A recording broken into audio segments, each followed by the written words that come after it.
Good evening, ladies and gentlemen. Welcome to Reference Point. I'm your host, Dave Coker-Hook, and I am real happy to have Doug Noll back for a second installment of conversation here at Reference Point about his book, De-escalate, How to Calm an Angry Person in 90 Seconds or Less. We've been talking about this book here in the last episode, and we're going to continue on today. One of the things, and Doug, so welcome back, Doug. Thank you for being willing to come back and do another show here. Greatly appreciate it. Thanks, Dave.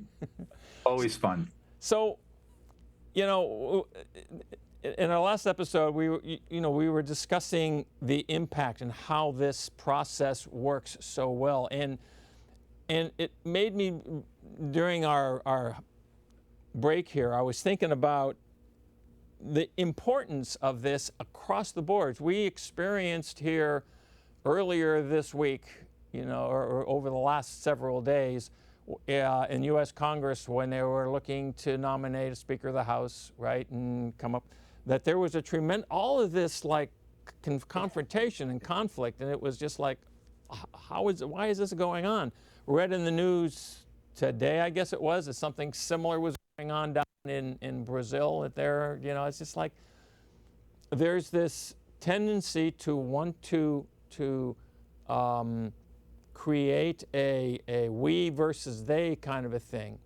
How does the process assist in an environment where you've got people whose perspectives on an issue are polar opposites? In my experience, people become polarized because they're not being listened to.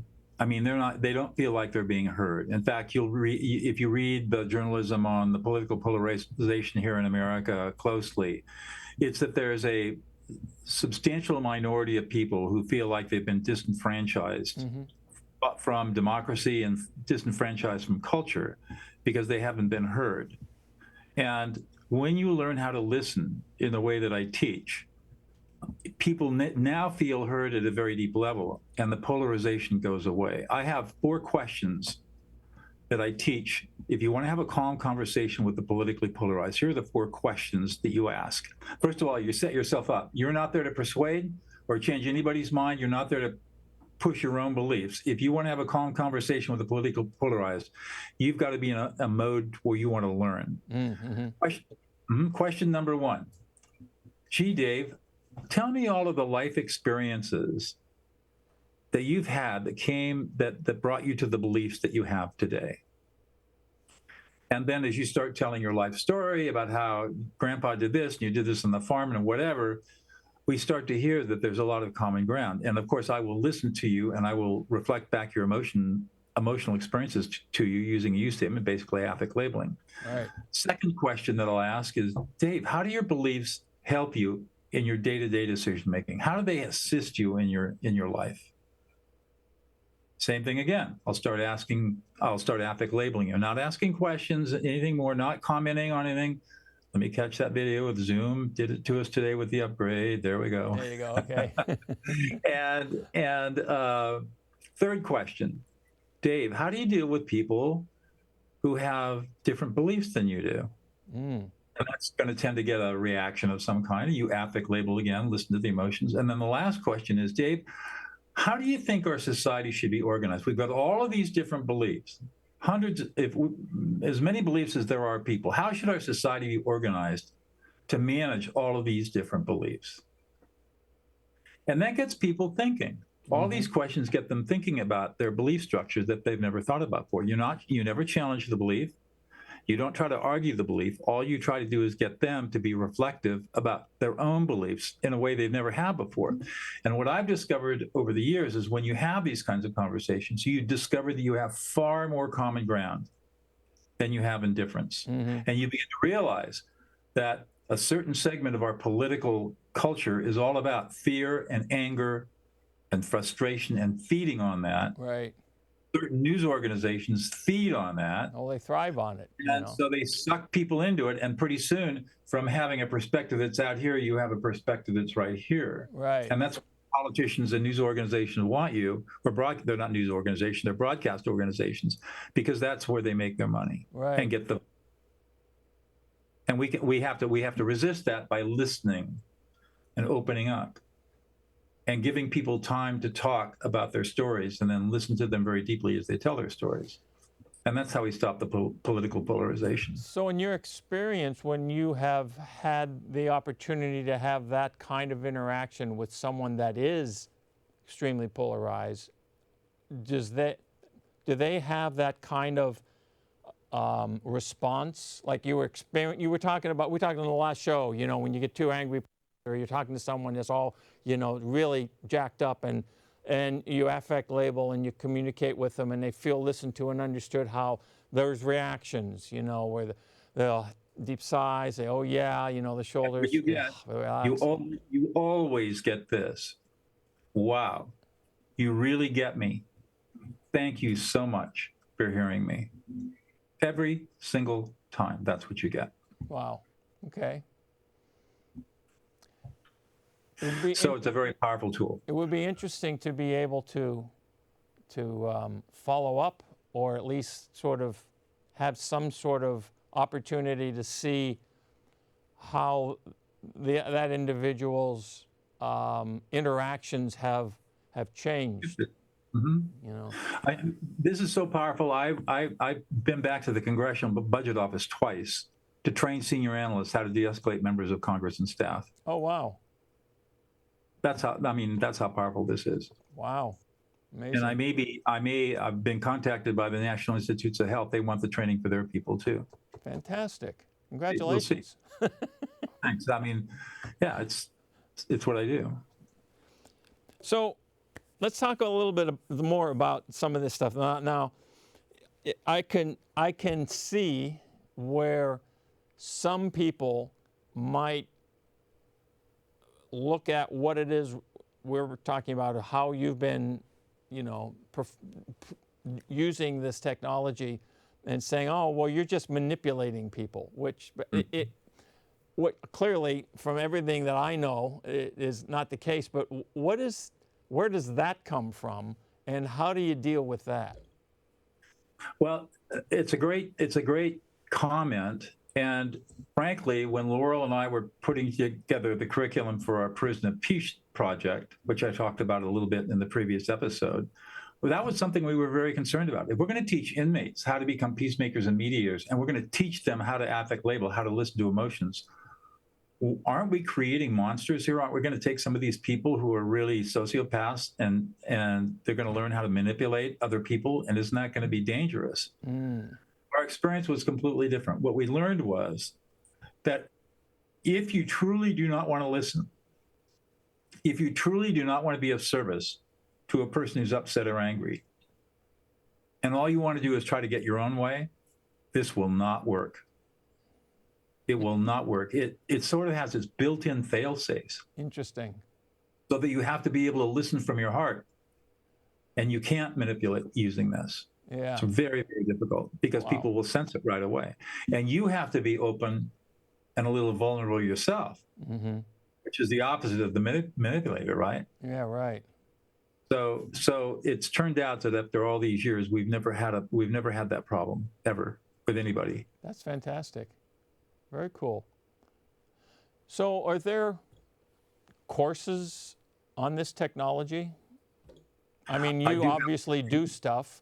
You know, Right. Is it like call Doug and he'll you know, or is there some dissemination of information in a manner that makes it possible for people who are interested to be able to access the technology? Yes. I teach at a bunch of different levels. You can go to my website, dougnoll.com, and you can read blog articles that I've got up there. I've got ebooks that describe all of this. You can get a copy of De-escalate, and I have several online video courses that I've developed that you can purchase and take. And I recommend that you do it with a trusted partner. This is not something you do by yourself.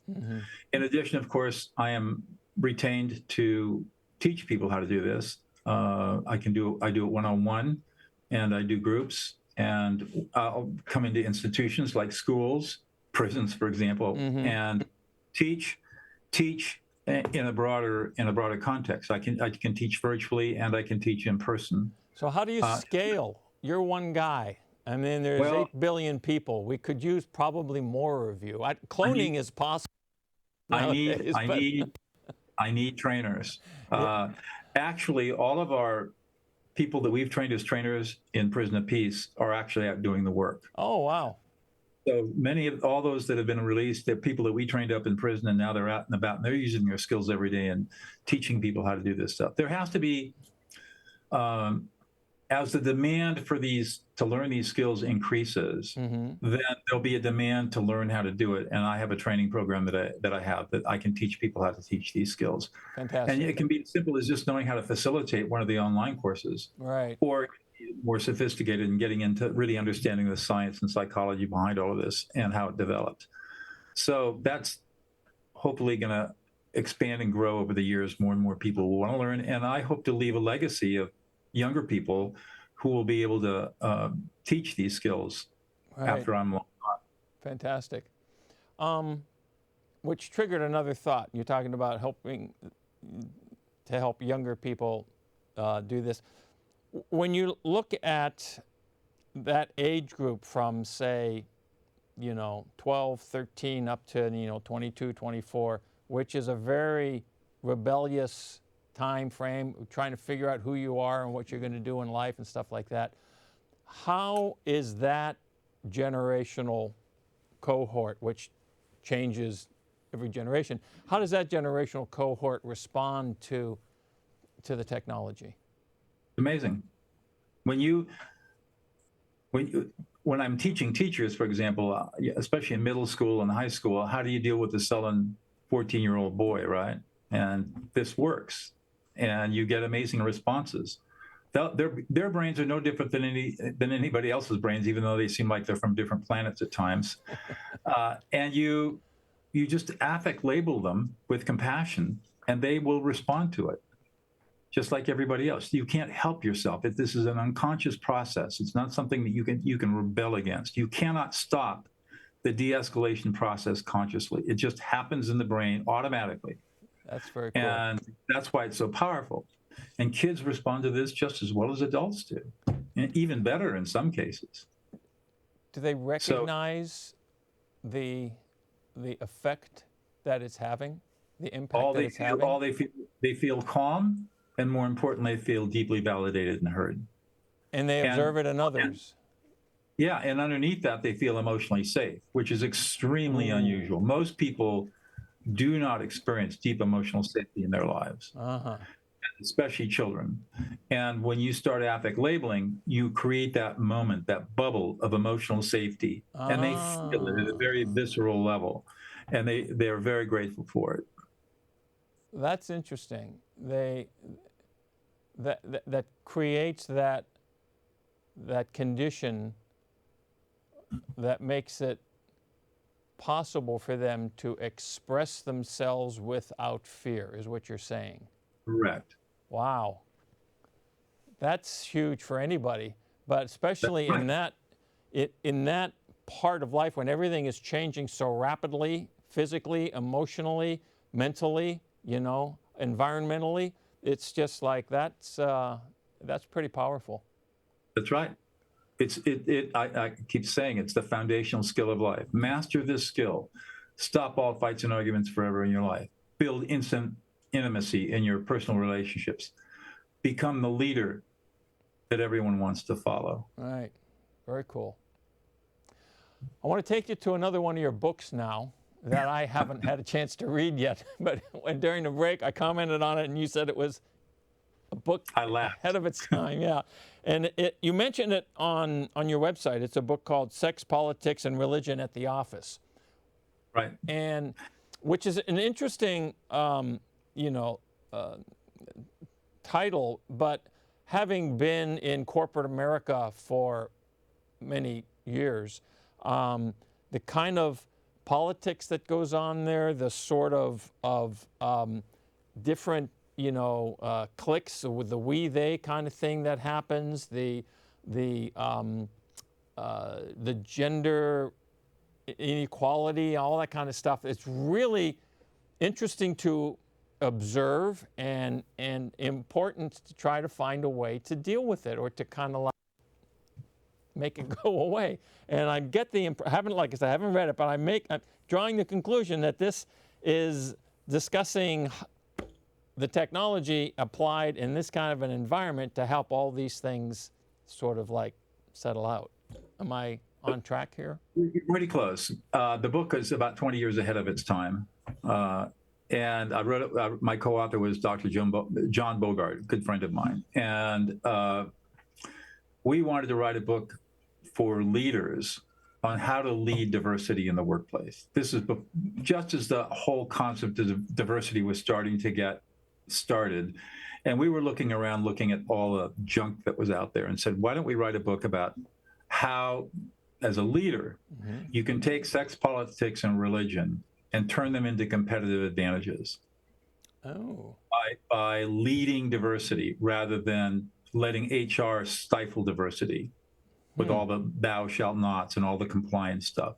What if you could take your diverse workforce and use all of those opposing ideas and concepts and stuff from the very conservative to the very liberal and lead a group or embrace that within a group, within a team, and use all that diversity to enhance the performance of the team. And I say we're way ahead of our times. I think that book was 2007, 2008. Google came out with a study. It was last year or the year before. Google was very interested in what made its top 1% of teams high performing. Right. And what the study essentially concluded was emotional safety is the secret to all success in leadership. You create emotional safety. And your teams thrive. And we talk about that. We talk about how you have to, as a leader, we don't use the term emotional safety because we weren't that smart then, but we hit around it and we say you have to create a space of tolerance, and you have to create a space where people, even if they really don't like each other, they really don't. You got, for example, you might have evangelical Christians and Muslim people on a team, and back in those days, especially after 9/11, it was fraught. Oh yeah. And how do you bring these people together? And that's the challenge of leadership. It comes down to your own internal values and what you think is important. Wow. So that's what the book's essentially all about, and just teaching leaders how to lead diversity for a competitive advantage. But it would seem that the affect labeling process is critical to the ability to do that.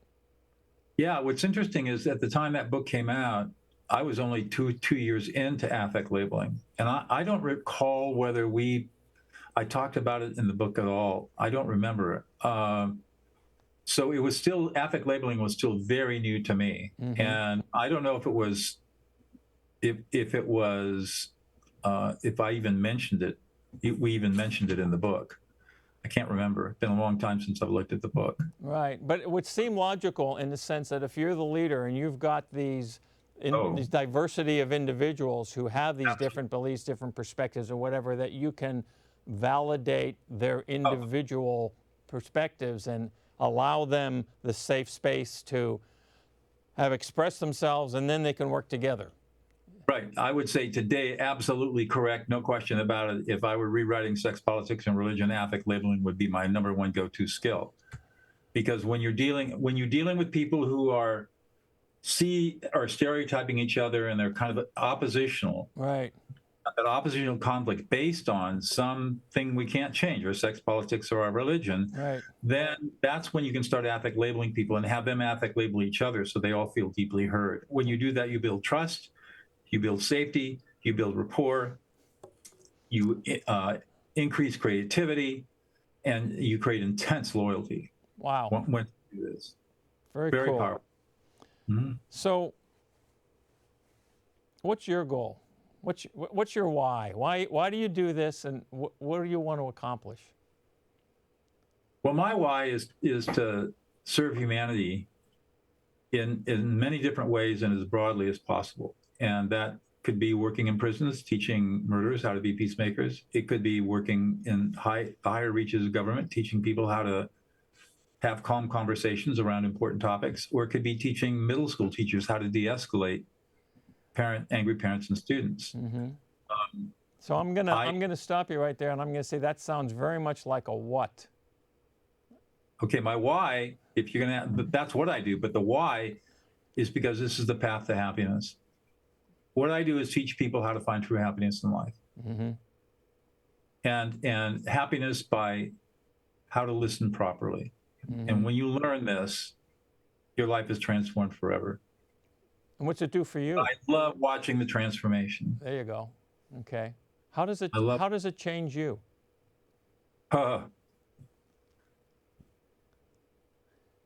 It's kind of indescribable. I'd have to go back and tell you my whole life history, but suffice it to say that I had a very difficult childhood. Even I grew up in affluence in Southern California, but I was born with many disabilities, and that was emotionally crippling for me. So for many years, I suffered from arrogance and aloofness and isolation, and I was emotionally crippled.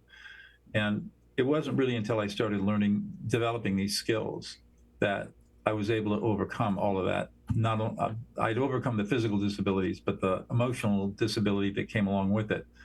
I began to overcome it by listening to other people's emotions and reflecting them back, and it changed me deeply. And every day, I continue to grow and deepen in my perception of the world and how people are. Fantastic. One of the things that I remember reading about in your book was how an individual can actually begin to affect label themselves in situations where something is triggering them, and that sounds to me like a very cool capability and something that makes a lot of sense to do. Can you talk about that for a couple minutes? Right. Self-affect labeling is a powerful tool for calming yourself down instantly. So let's suppose that somebody starts yelling and screaming at you, and the first thing you're going to want to do is calm yourself down before you start calming the other person down. So you'll just go through the 6 layers of emotions that I talk about, the emotional data structuring. Right. You'll say, I'm really pissed off. I'm really angry. I feel completely disrespected. I don't feel heard. I don't feel appreciated or supported. This SOB is just really pissing me off. Right. I'm anxious, and I'm concerned, and I'm worried, and a little sad and upset and distressed. And I feel a little embarrassed that I have to be subjected to this kind of anger. And I feel abandoned. And right now I feel unloved and rejected and betrayed and unlovable. You just say that to yourself. Boom, down comes now you're cool and collected. Now you turn around and affect label this really angry person in front of you. Yeah. Wow. Yeah, no, I can see the importance of being able to do that. I mean, it's a real-time, well, let's see, how do I want to say this? There's that adage that, you don't, count to 10 or don't respond right away, write the letter, look at it later, and so after you've calmed down. But this is an instantaneous capability to do that, so that you've recognized a lot. In essence, what you're doing is you're allowing the emotion to run its course. It goes through, it's done. I mean, an emotion is just energy.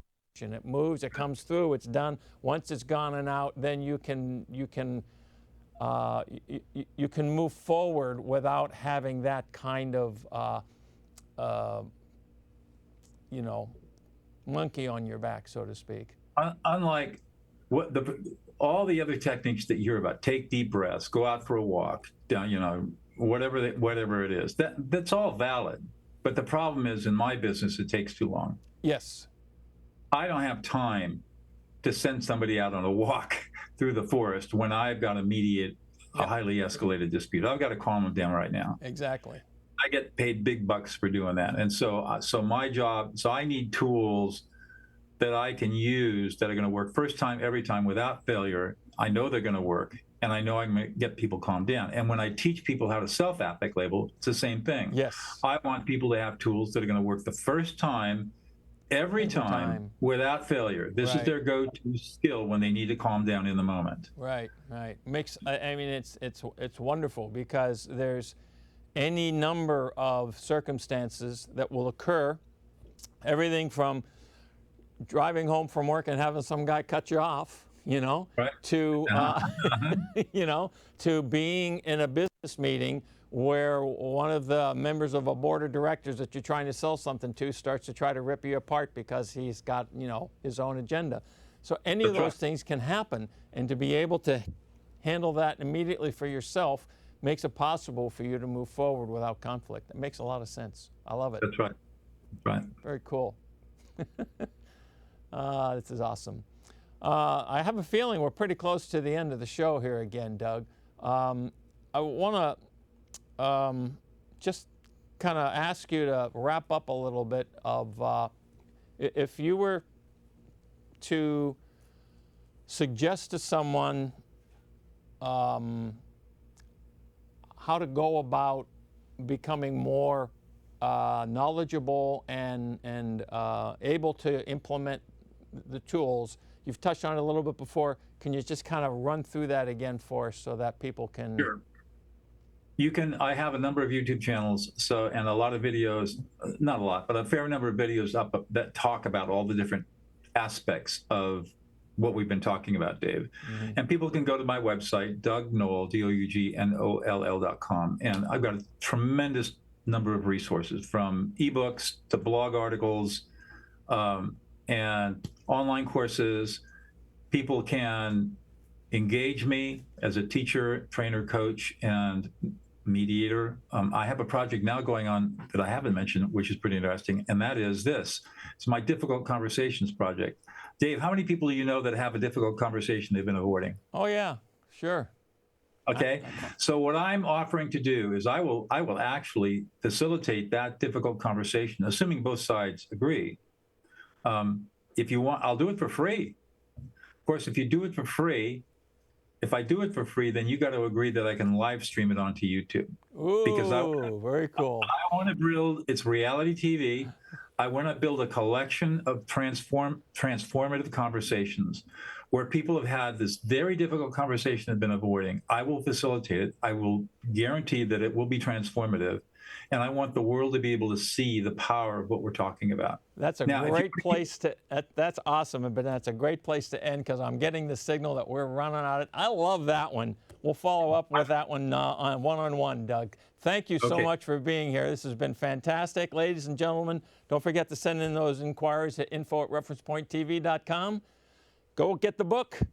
Look at his website. We'll see you next time on Reference Point.